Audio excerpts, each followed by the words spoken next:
Hello students, this is part 2 of Geography lesson 1 of class 10 Resources and Development. In part 1 we have already discussed about resources, their types, their classification, their plannings and resource conservation, and today our topic is land resource.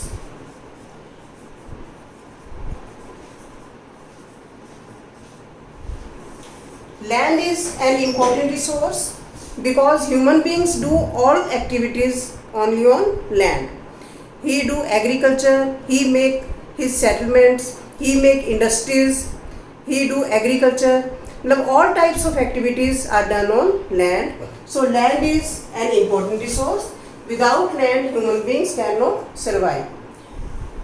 अगर हम India की बात करें तो India में सभी तरह की लैंड्स, मतलब अगर हम इसका फिजिक देखें, सरफेस देखें, तो यहाँ पे माउंटेन्स भी हैं, प्लेन्स भी हैं और प्लेट्यूज भी हैं, यानी कि एक वैरायटी हमें लैंड में देखने को मिलती है. सभी कंट्रीज़ में ऐसा नहीं होता. कुछ कंट्रीज़ ऐसे हैं जहाँ पे प्लेन ही प्लेन है या माउंटेन्स ही माउंटेन्स हैं, लेकिन हमारे इंडिया में हमारे पास सभी तरह की जो लैंड फीचर्स हैं अवेलेबल है. हमारे इंडिया में जो प्लेन है वो 43% एरिया पे है, यानी कि 43% area is covered with plains. Plains are good source of agriculture. We can do agriculture on plain areas and we also do every type of activities, like we can establish industries on plains. So plains are very important. Then we have mountains. Mountains are on 30%. The 30% area of India is covered with mountains. Mountains are rich source of water. For example, Himalayan mountains has perennial rivers, and those rivers provide us water for the whole year. And mountains are also attraction for tourists, and they also provide us, they also maintain eco balance of the earth. So mountains are also important. Third is plateau. In India 27% area is covered with plateau. Plateaus are also important because plateaus provide us minerals which are very important for industries. So India is lucky country because India has all types of land, plains, plateaus and mountains. इस pie chart से हम इसको clear कर सकते हैं. जैसे कि India में 43% एरिया लेन है,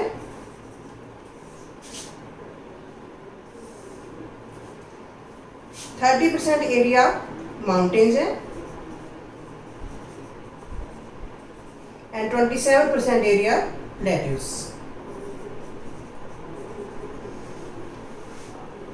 ठीक है, तो ये हमारा रिसोर्स है, लैंड रिसोर्स, जिसमें प्लेन्स, माउंटेन्स और प्लेट्यूज तीनों वैरायटी हमें मिलती है.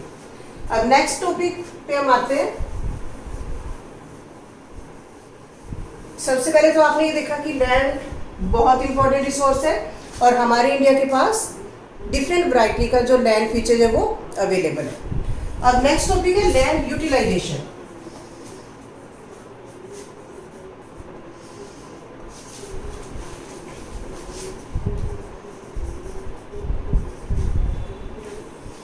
किसी भी कंट्री में अगर लैंड यूटिलाइज होती है तो डिफरेंट पर्पजेस के लिए होती है. नॉर्मली जो लैंड है वो किस किस पर्पज के लिए यूटिलाइज होती है, किस किस पर्पज के लिए यूज की जाती है या होती है. सबसे पहले फॉरेस्ट.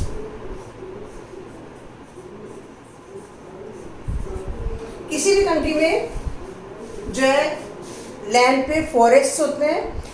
फॉरेस्ट बहुत इंपॉर्टेंट और ज़रूरी है किसी भी कंट्री के लिए क्योंकि ये वहाँ का इको बैलेंस मेंटेन रखते हैं. 33% एरिया पे फॉरेस्ट होना ज़रूरी है. अगर उससे कम होगा तो इको बैलेंस डिस्टर्ब हो जाएगा. Second, land not available for cultivation.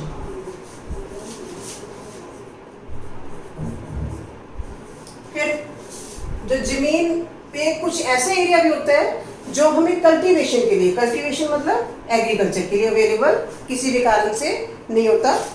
इसको हम दो तरह से समझ सकते हैं, या तो वो बैरन लैंड होती है, बैरन,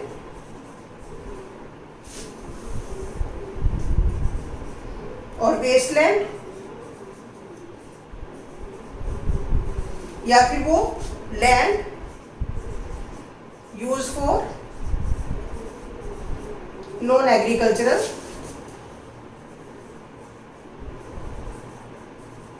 यूज।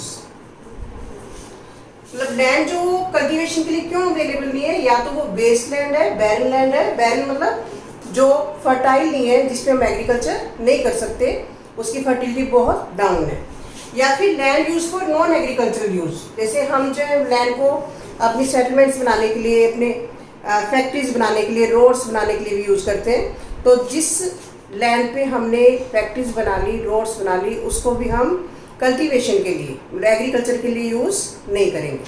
तो दूसरा यूज क्या है, land not available for cultivation.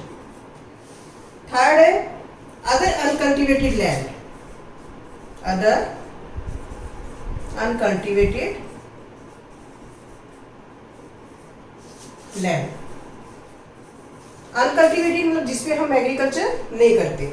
इसके अलावा और कौन सी अनकल्टिवेटेड लैंड है जहां पे हम एग्रीकल्चर नहीं करते, जैसे कि परमानेंट पास्चर्स। पास्चर्स क्या होते हैं, जहां पे हम पशुओं के लिए चारा उगाते हैं, पशुओं के खाने के लिए जो है वो फूड उनका ग्रो करते हैं। तो पास्चर्स, कुछ एरिया ऐसा होता है किसी भी लैंड पे जहाँ पे पास्चर्स ग्रो किए जाते हैं, और कुछ एरिया ऐसा होता है जहाँ पे ट्रीज ग्रो करते हैं। जैसे हम रोड्स के आसपास हम ट्री लगा लेते हैं, तो वो एरिया भी उसमें ट्रीज में कवर हो गया। तो कुछ एरिया ऐसा होता है जो कि ट्रीज को, मतलब रोड्स के दोनों तरफ हम ट्रीज लगाने के लिए यूज करते हैं। या फिर culturable Westland, culturable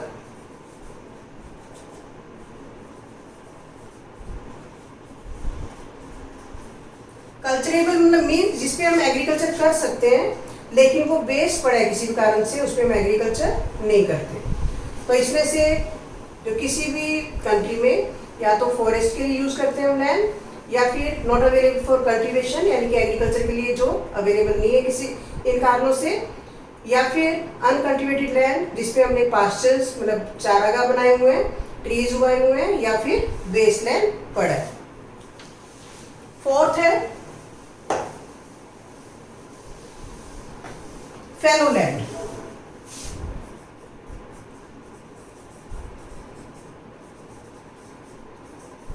fallow land कौन सी लैंड होती है, जहां पे हमें जो है कुछ सालों के लिए उस लैंड को खाली छोड़ना पड़ता है, ताकि उसकी जो फर्टिलिटी है वो रीगेन हो सके।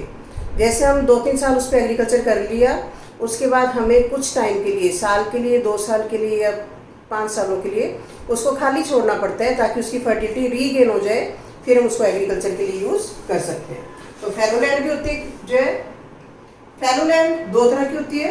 एक तो करंट फैलो, करंट फैलो वो होती है जिसको 1 साल से कम टाइम के लिए खाली छोड़ा गया है, उसको करंट फैलो बोलते हैं। और other than current, other than current, other than current कौन सी होती है, जिसको 1 साल से लेके, ये लेस देन 1 ईयर है, और ये 1 to 5 years,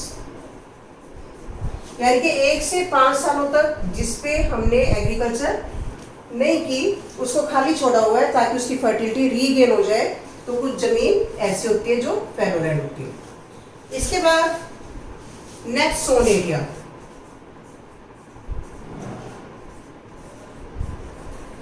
next sown area कौन सा होता है, जिसपे एग्रीकल्चर की जाती है, नेट एरिया जिसपे हम एग्रीकल्चर करते हैं, तो वो भी होता है एरिया उस जमीन पे। तो नेक्स्ट सोन एरिया जो है वो किसी भी कंट्री के लिए बहुत इंपॉर्टेंट है क्योंकि उस पर एग्रीकल्चर ग्रो की जाती है।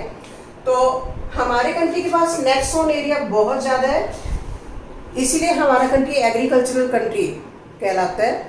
और हमारे कंट्री की क्लाइमेट भी बहुत सूटेबल है, हम साल में 2 या 3 क्रॉप्स अपनी लैंड से ले लेते हैं। तो अगर नेट सोन एरिया, मान लो नेट सोन एरिया हमारा 10 एकड़ है, किसी भी फार्मर के पास 10 एकड़ जमीन है जिसपे वो एग्रीकल्चर कर रहे हैं, तो उसका नेट सोन एरिया कितना होगा? 10 एकड़। लेकिन मान लो वो उस पर 2 बार कल्टीवेशन करता है, 2 बार खेती करता है, तो उसका जो कल्टीवेटेड एरिया कितना हो गया? 10 + 10 यानी कि 20 एकड़। अगर वो 3 बार एग्रीकल्चर करते हैं उस पर, तो कितना हो गया? 10 + 10 + 10 30 एकड़। तो इसको हम क्या बोलेंगे? ग्रोस क्रॉप्ड एरिया, मतलब ऐसा एरिया जिसको 2 या 3 बार कल्टीवेट किया गया। तो हमारे इंडिया में जो ग्रोस क्रॉप्ड एरिया है, ग्रोस क्रॉप्ड एरिया है वो ज़्यादा है। सभी कंट्रीज में ग्रोस क्रॉप्ड एरिया ज़्यादा नहीं होता, क्योंकि सभी कंट्रीज की जो क्लाइमेट है वो सूटेबल पूरा साल नहीं रहती, टेम्परेचर सूटेबल नहीं रहते। कई कंट्रीज जैसे अमेरिका जैसी कंट्रीज हैं जो ठंडे कंट्रीज हैं, वहाँ पे साल में एक ही क्रॉप ली जा सकती है। लेकिन हमारे कंट्री में हम 2 या 3, जैसे रबी की, खरीफ की या जायद की जो क्रॉप्स हैं वो ग्रो कर लेते हैं। तो यानी कि हमारा जो ग्रोस क्रॉप्ड एरिया है, टोटल क्रॉप्ड एरिया है, वो एज कम्पेयर टू अमेरिका वो ज़्यादा है। तो आपको डिफरेंस समझ आ गया होगा नेट सोन एरिया और क्रॉप, जो ग्रोस क्रॉप्ड एरिया में नेट एरिया उतना ही रहेगा। जैसे मान लो 10 एकड़ ज़मीन है, वो नेट एरिया है, और उसको the area which is grown twice और थ्राइस, तो ट्वाइस और थ्राइस को उसमें अगर हम ऐड कर लेंगे तो ग्रोस क्रॉप्ड एरिया हमारा ज़्यादा आ जाएगा।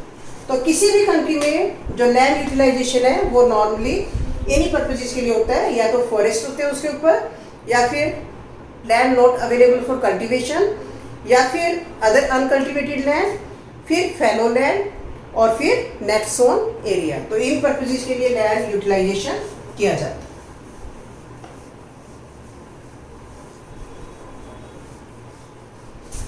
अब नेक्स्ट टॉपिक है land use pattern in India.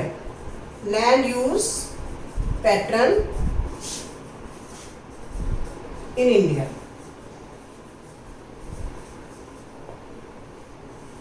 India में लैंड यूज पैटर्न कैसा है? अब किसी भी कंट्री में जो लैंड कैसे यूज होगी वो किस पे डिपेंड करता है? उसका फिजिकल फैक्टर्स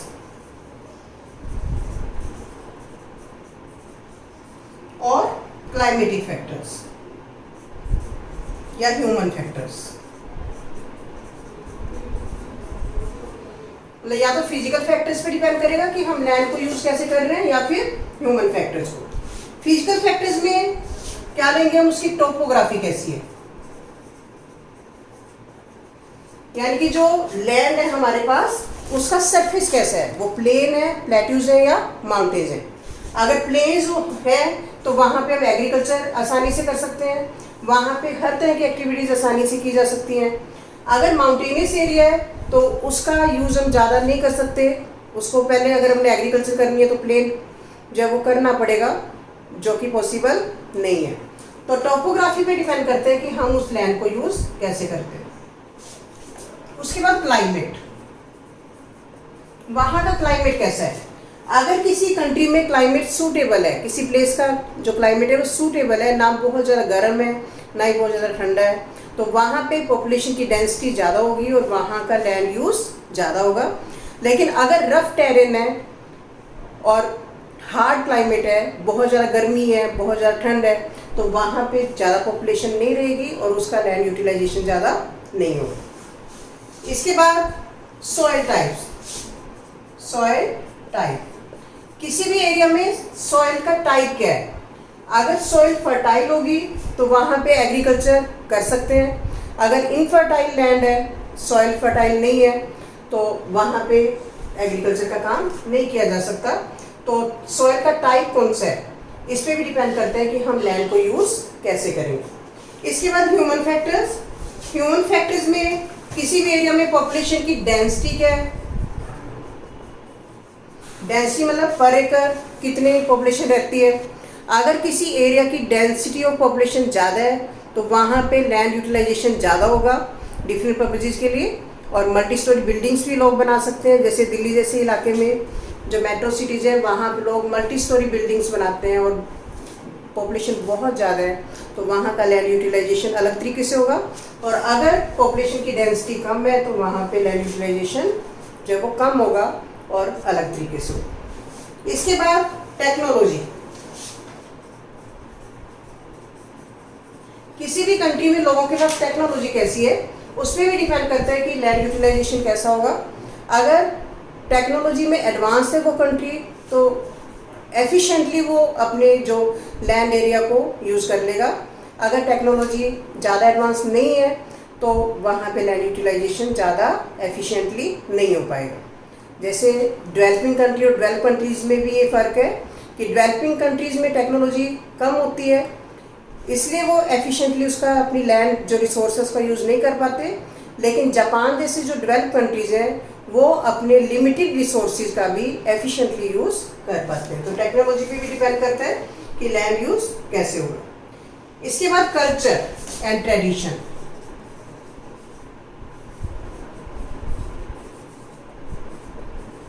किसी भी एरिया में रहने वाले लोगों का कल्चर क्या है, उनका ट्रेडिशन मतलब पुराने टाइम से क्या ट्रेडिशन चलता आ रहा है उस पर भी डिपेंड करता है कि वो लैंड को कैसे यूटिलाइज करेंगे।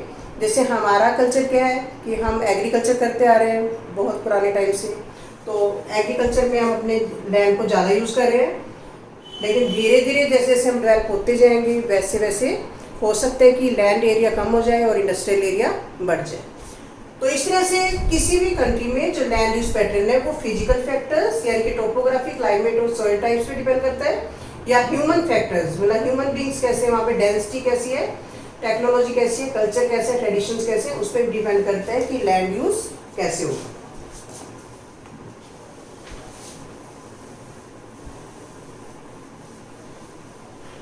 अब हमारे कंट्री के पास 3.28 मिलियन स्क्वायर किलोमीटर एरिया है, यानी कि हमारे इंडिया के पास 3.28 मिलियन स्क्वायर किलोमीटर एरिया है, लैंड रिसोर्स है हमारे पास। और उसके 93% एरिया के डाटाज हमारे पास अवेलेबल है कि हम लैंड को यूज़ कैसे करते हैं। 7% की क्यों अवेलेबल नहीं है, जैसे कुछ एरिया ऐसा है जो इनएक्सेसिबल है, वहाँ पे लोग पहुँच ही नहीं पाते, जैसे नॉर्थ ईस्टर्न स्टेट्स हैं, या कुछ एरिया चाइना या पाकिस्तान ने ऑक्यूपाई किया हुआ है, वहाँ का हम सर्वे अभी तक नहीं कर पाए हैं। तो इसलिए केवल 93% एरिया का हमने सर्वे किया है कि हम लैंड को कैसे यूटिलाइज कर रहे हैं। उस 93% एरिया को ही हम क्या मान लेंगे, 100%। ठीक है, तो हम जो अपना लैंड यूटिलाइजेशन कैसे कर रहे हैं और उसमें क्या क्या चेंजेज आए हैं उसको हम जो एक पाई चार्ट से, जैसे आपकी बुक में पेज नंबर 6 पे एक पाई चार्ट ये दिया हुआ है, इसमें 1960-61 और 2008-9 के डाटाज को कंपेयर किया हुआ है कि हम लैंड यूटिलाइजेशन कैसे करते हैं, उसके क्या क्या सेटिस्फैक्ट्री फैक्टर्स हैं और क्या क्या अनसेटिस्फैक्ट्री फैक्टर्स हैं। तो 1960-61 में यानी कि इंडिपेंडेंस के कुछ सालों के बाद हम लैंड यूटिलाइजेशन कैसे करते थे, और उसके बाद फिर 2008-9 तक आते आते उसमें क्या क्या चेंजेज आए, तो इसको हम स्टडी करेंगे। जो ये की दी हुई है, इसमें कलर दिए हुए हैं, तो कलर की बेस पे ये दिखाया हुआ है कि पहले जो लैंड यूटिलाइजेशन क्या था और उसमें क्या क्या चेंजेज आए हैं। तो सबसे पहले हमारे कंट्री में फॉरेस्ट, जो फॉरेस्ट है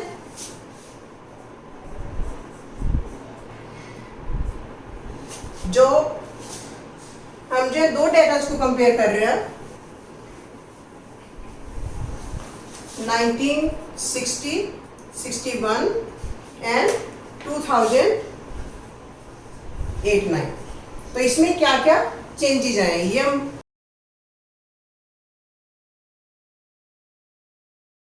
पढ़ रहे हैं। तो इसमें सबसे पहले फॉरेस्ट, जो फॉरेस्ट है 1960-61 में 18.1% पे फॉरेस्ट थे हमारे कंट्री में, लेकिन 2008-9 में इसको इंक्रीज करके हमने कितना कर लिया 22.7, यानी कि अप्रोक्सीमेटली 23%, यानी कि हमने फॉरेस्ट एरिया पहले से इंक्रीज कर लिया। लेकिन किसी भी कंट्री में इकोलॉजिकल बैलेंस मेंटेन करने के लिए 33% एरिया पे फॉरेस्ट होना जरूरी है। तो उसके अकॉर्डिंगली अभी भी हमारे कंट्री में जो फॉरेस्ट एरिया वो कम है, इसको हमें और ज़्यादा इंक्रीज करना है। तो इसके लिए 1952 में एक फॉरेस्ट पॉलिसी बनाई गई थी। फॉरेस्ट पॉलिसी क्यों बनाई? क्योंकि हमारे कंट्री में जो फॉरेस्ट है वो कम है, इकोलॉजिकल बैलेंस मेंटेन करने के लिए फॉरेस्ट एरिया बढ़ाना जरूरी है। तो इसलिए 1952 में जो फॉरेस्ट पॉलिसी बनाई उसने इस तरफ ध्यान दिया कि किस तरह से हम फॉरेस्ट कवर को बढ़ाएं। तो इसी के कारण से हमारा जो फॉरेस्ट कवर है 18% से बढ़ के कितना हो गया 23। इसको और ज़्यादा हमें इंक्रीज करना है और फॉरेस्ट ज़्यादा ग्रो करने की तरफ ध्यान देना है। तो एक तरह से ये कुछ तो सेटिस्फैक्ट्री फैक्टर है कि हमने फॉरेस्ट कवर को पहले से इंक्रीज कर लिया, लेकिन अनसेटिस्फैक्ट्री है अभी भी, क्योंकि हमें इसको कितना करना है 33%। इसके बाद barren and uncultivated लैंड। जो बैरन यानी कि जो बंजर जो लैंड थी वो पहले कितनी थी 12%, अप्रोक्सीमेटली 12.01%, जो कि कम होकर कितनी होगी 8.61%। यानी कि जो बैरन या अनकल्टिवेटेड लैंड थी जिसपे हम एग्रीकल्चर नहीं करते थे वो पहले 12% था, जो कि कम होकर कितना हो गया 8%। तो ये भी सेटिस्फैक्ट्री फैक्टर है कि हमने बैरन लैंड को भी किसके लिए यूज कर लिया, कल्टीवेशन के लिए। तो ये क्यों किया हमने? क्योंकि हमारे कंट्री की जो पॉपुलेशन है वो कॉन्टिन्यूसली इंक्रीज हो रही है, तो उसके लिए हमें ज़्यादा ग्रेन चाहिए, ज़्यादा हमें जो डिफरेंट पर्पजेज के लिए ज़मीन चाहिए, तो इसलिए हमने उसको यूज कर लिया और ये एरिया क्या हो गया कम हो गया। थर्ड है area under non agricultural use.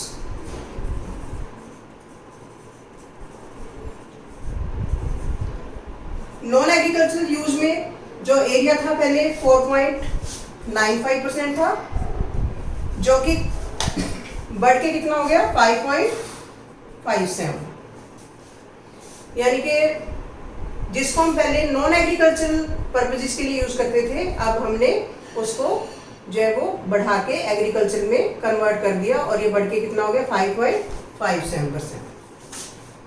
Next है परमानेंट पास्चर्स। जो पास्चर या ग्रेजिंग लैंड था पहले 4.71% था और जो कि कम होके कितना हो गया 3.38%। यानी कि जो जहां पे हम पशुओं के लिए स्पेशली चारा ग्रो करते हैं, पास्चर्स हैं, वो पहले 4.71% थे, वो भी कम हो गए 3.38%।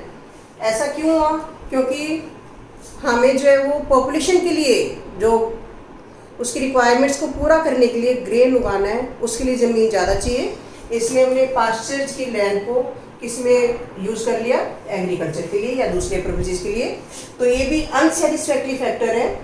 हमारे कंट्री में कैटल बहुत ज़्यादा है, पशु बहुत ज़्यादा है, लेकिन उनके लिए स्पेशली जो चारा है वो कम उगाया जाता है।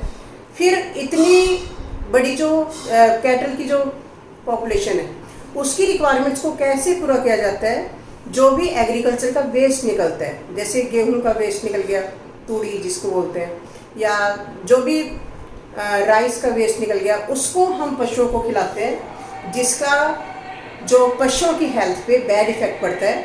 तो ऐसा नहीं होना चाहिए, लेकिन हमारे कंट्री के पास और कोई चारा भी नहीं है, क्योंकि हमारे कंट्री की पॉपुलेशन बहुत ज़्यादा है, इसलिए स्पेशली जो पास्चर्स है हमारे कंट्री के पास कम है, वो 4.71 से कम होकर कितने हो गए 3.38%। नेक्स्ट है area under trees, fruits etcetera. तो ये भी जो एरिया है वो पहले 1.5% था, 50%, और ये कम होके कितना हो गया 1.11%। तो ये भी कम हो गया। नेक्स्ट है कल्चरेबल लैंड, वेस्ट लैंड। जैसे मैंने आपको पहले बताया था, कल्चरेबल वेस्ट लैंड कौन सा होता है, जिसमें हम एग्रीकल्चर कर सकते हैं लेकिन वो वेस्ट पड़ा है किसी भी कारण से। तो कल्चरेबल वेस्ट लैंड जो पहले 6.23 था, जो कि कम होकर कितना हो गया 4.17%। यानी कि वेस्ट लैंड को भी हमने जो कल्टिवेटेड लैंड में कन्वर्ट कर लिया। नेक्स्ट है फैलो लैंड।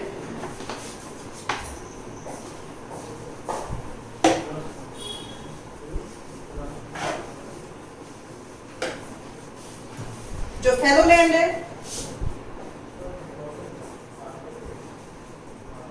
फैलो लैंड जो कि जिसको हमें कुछ सालों के लिए खाली छोड़ना पड़ता है फर्टिलिटी रीगेन करने के लिए। तो फैलो लैंड पहले 3.5% था, जो कि 3.37% हो गया फैलो लैंड। ठीक है। नेक्स्ट है करंट फैलो।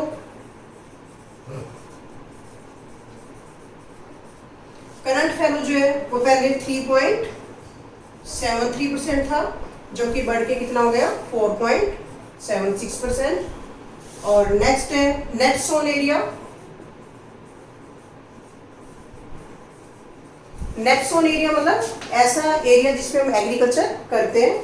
तो वो 1960-61 में 45.26% था, जो कि इंक्रीज होके कितना हो गया 46.24%। तो ये हमारे कंट्री के लैंड यूज पैटर्न का सेटिस्फैक्ट्री फैक्टर है। ये हमारे पास 46% के करीब जो एरिया है वो क्या है, नेट सोन एरिया है जिसपे हम एग्रीकल्चर करते हैं। इसी कारण से हमारा कंट्री जो है वो एग्रीकल्चर कंट्री कहलाता है।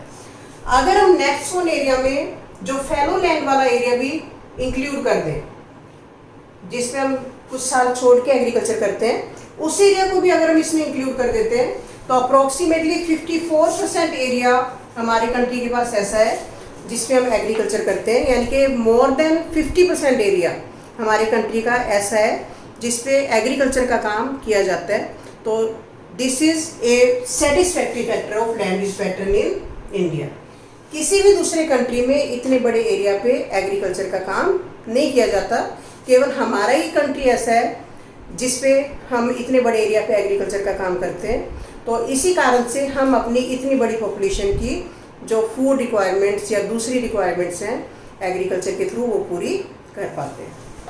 तो इस तरह से हमने देखा कि हमारे कंट्री में लैंड यूटिलाइजेशन कैसे होता है और उसमें क्या क्या चेंजेज आए और क्या क्या इसके सेटिस्फैक्ट्री फैक्टर्स हैं और क्या क्या अनसेटिस्फैक्ट्री फैक्टर्स हैं। सेटिस्फैक्ट्री में हमने पढ़ा कि हमने फॉरेस्ट एरिया को थोड़ा सा इंक्रीज कर लिया और जो नेट सोन एरिया है हमारे कंट्री के पास बहुत ज़्यादा है। लेकिन अनसेटिस्फैक्ट्री में जैसे हमने पढ़ा कि पास्चर्स बहुत कम है, हमारे कैटल ज़्यादा है और पास्चर्स कम है। तो इस तरह से आपने हमारे कंट्री का लैंड यूज पैटर्न देखा। नेक्स्ट टॉपिक है लैंड डिग्रेडेशन। लैंड डिग्रेडेशन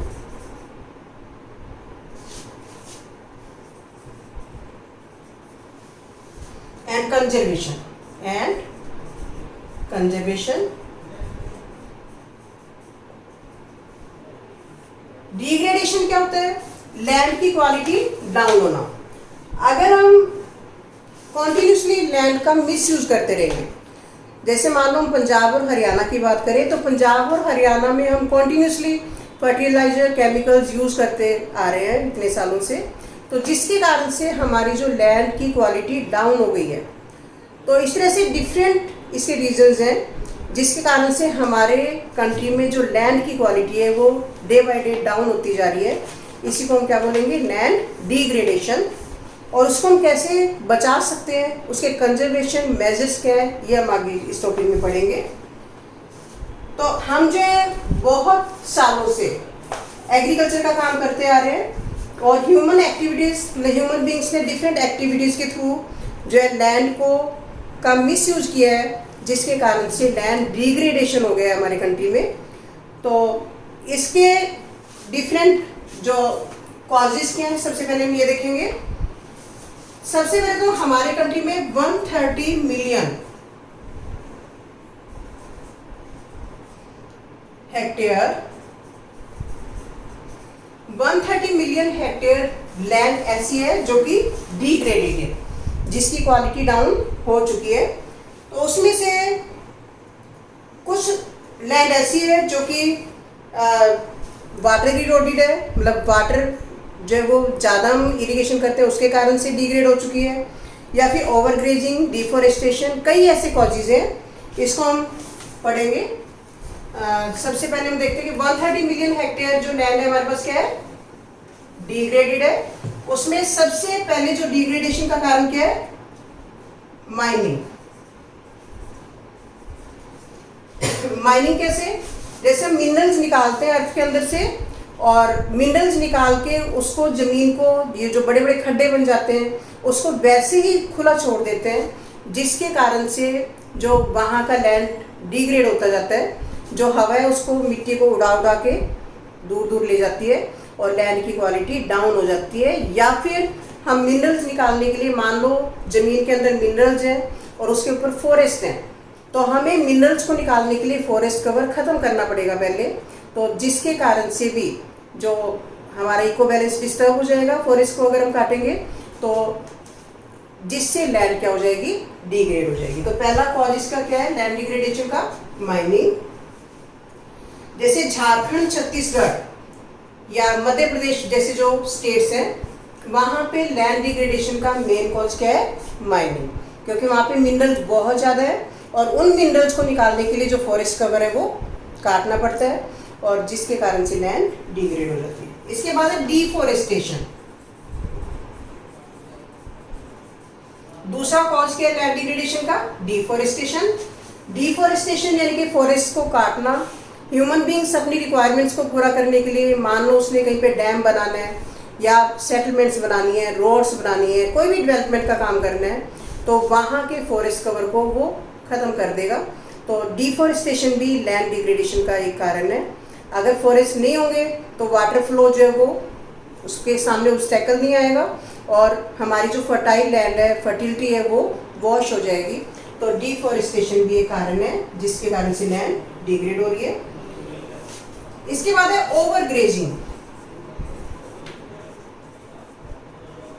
अगर हम पशुओं को ज़्यादा चरने के लिए ज़मीन पे छोड़ देंगे तो जो घास है उसकी रूट्स उखड़ जाएंगी, और जिसके कारण से जो सॉइल है उसकी बाइंडिंग कम हो जाएगी, और उसकी जो वो जल्दी से वॉश हो जाएगी पानी से, या फिर हवा से वो जो मिट्टी है वो उड़ जाएगी। तो ये भी एक कारण है कि हम पशुओं को जो है वो खुले में ही जो घास वगैरह चरने के लिए छोड़ देते हैं, ओवरग्रेजिंग करवाते हैं, तो उसके कारण से भी लैंड क्या हो जाती है, डिग्रेड हो जाती है। फिर है ओवर इरिगेशन।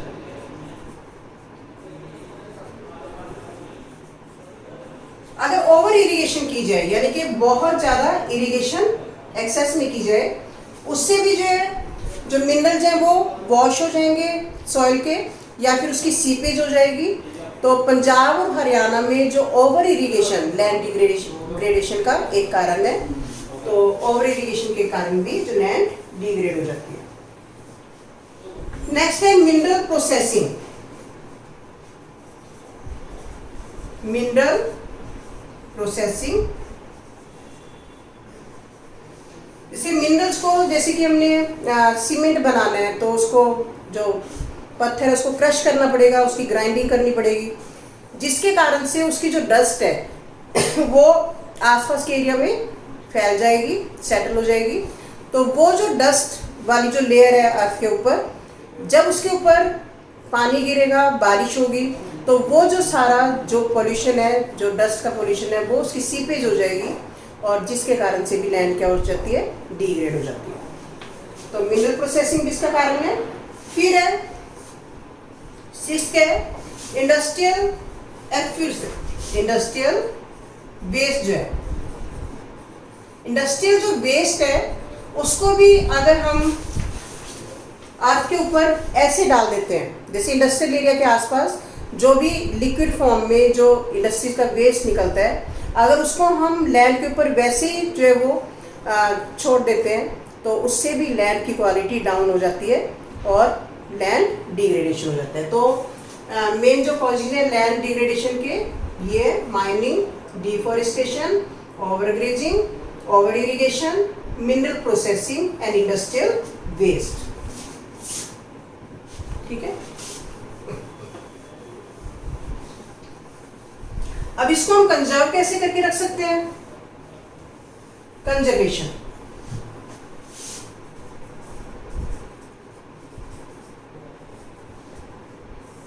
लैंड डिग्रेडेशन से हम कैसे बचा सकते हैं? तो उसका सबसे पहले जैसे डिफॉरेस्टेशन था तो हमें क्या करना पड़ेगा? अफॉरेस्टेशन, यानी हम ज्यादा से ज्यादा फॉरेस्ट लगाएं, तभी हम जो है वो लैंड डिग्रेडेशन से बचा सकते हैं। तो पहला जो कंजर्वेशन का मेजर क्या है?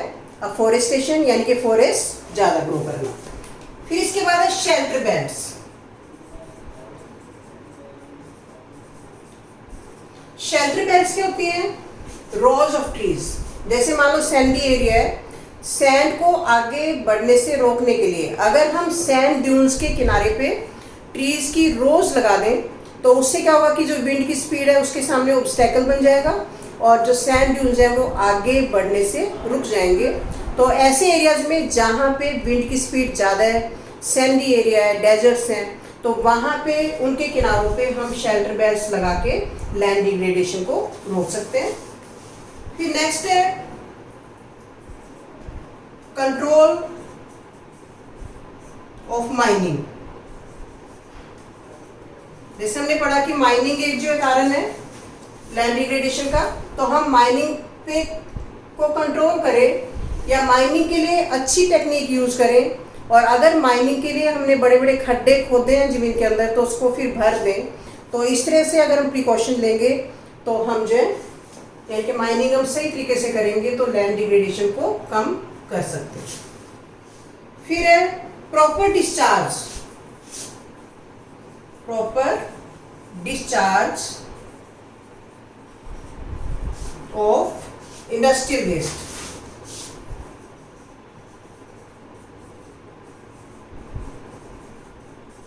ठीक है, अगर हम इंडस्ट्री से निकलने वाला जो वेस्ट है उसका हम प्रॉपर डिस्चार्ज करें, उसका ट्रीटमेंट करके उसका जो वेस्ट है वो सेपरेट करके फिर उसको डिस्चार्ज करें। अगर हमें ज़मीन के ऊपर डालना है या पानी के अंदर डालना है उसको, तो ट्रीटमेंट के बाद डालें, तो इससे भी हम लैंड डिग्रेडेशन को बचा सकते हैं। तो इस तरह से हमने पढ़ा इस चैप्टर में, इस टॉपिक में, कि what is land resource, land resource important क्यों है ये पढ़ा हमने। फिर या लैंड यूटिलाइजेशन हमने पढ़ा कि किस किस पर्पज़ के लिए लैंड यूटिलाइज होती है, और इंडिया में लैंड यूटिलाइजेशन के क्या क्या सेटिस्फैक्ट्री और अनसेटिस्फैक्ट्री फैक्टर्स हैं ये हमने पढ़ा, और किन किन कारणों से लैंड डिग्रेड हो जाती है और उसको हम कैसे बचा सकते हैं। तो this is end of part 2। ठीक है, I will give you some important questions related to this topic and you have to make notes of those questions, and साथ के साथ आपको उनको लर्न भी करना है और अपने नोट्स बनाने। Thank you.